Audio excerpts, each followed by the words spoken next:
31 individuals filed their candidacy to run for senator, 15 Democrats and 16 Republicans. However, one has come into question. There is one candidate, one Republican candidate, whose circulator is not a registered voter. That candidate is identified as Romeo Carlos. Executive Director Maria Pangilinan noted if the GEC determines not to count the signatures on that circulator's petition, then the candidate will be short and not qualify.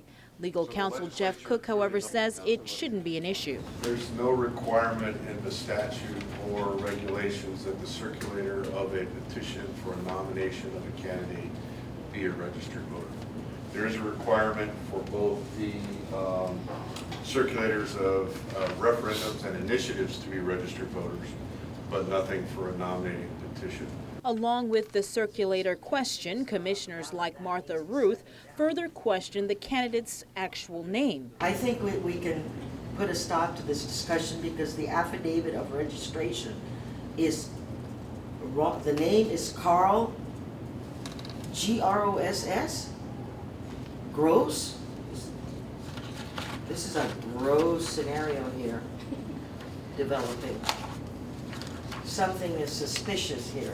And because the affidavit states a different name than what is written on the nominating petition, commissioners questioned whether his candidacy be considered null and void. So it appears that it has to be the legal name, your legal name. On the nomination papers. So the petitions that are circulated need to be your legal name. Moots is citing a section in the Guam Election Code and believes your legal name is anything that is on your birth certificate, passport, or legal documents unless someone legally changes their name. He adds if the commission was going to apply the rule as the law seems to require, they would need to apply it to everybody else. Commissioner Joseph Mopnes. So you're saying, Council, that if we go to all the other candidates that are now in place and they don't use their legal name, that means it's in violation to that section then? Is that correct? That's what it would say, yes. Commissioners, however, noted that there have been times where candidates have asked to use more common names to their legal names. Because I will tell you that this will open Pandora's Kind of box.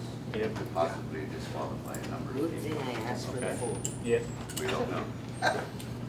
Commissioner John Titano, however, stated this particular situation is different. I cannot come close to Gross Carl being Romeo Carlos.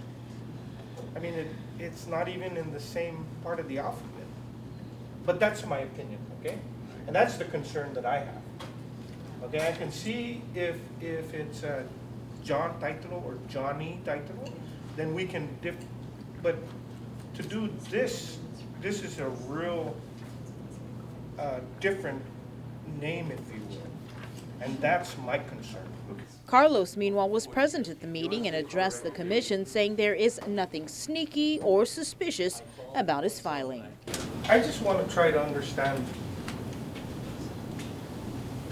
Your real name is Carl Gross. When you grow up with the last name like Gross, jokes like Miss Ruth likes to make it quite common. So I wasn't, very eager to carry forever. Carlos says he's used his common name professionally for 40 years and was in the process of legally changing it. I don't understand why it's being perpetuated as some type of trade. We should note, along with the name Romeo Carlos, on his financial disclosure statement, it states Carl Gross Gutierrez as well. The matter, along with certification of all the candidates, was tabled until the GEC's July 8th meeting to give legal counsel more time to do research. Because the matter was tabled, the GEC postponed the primary election ballot placement drawing originally scheduled for Saturday. I want to thank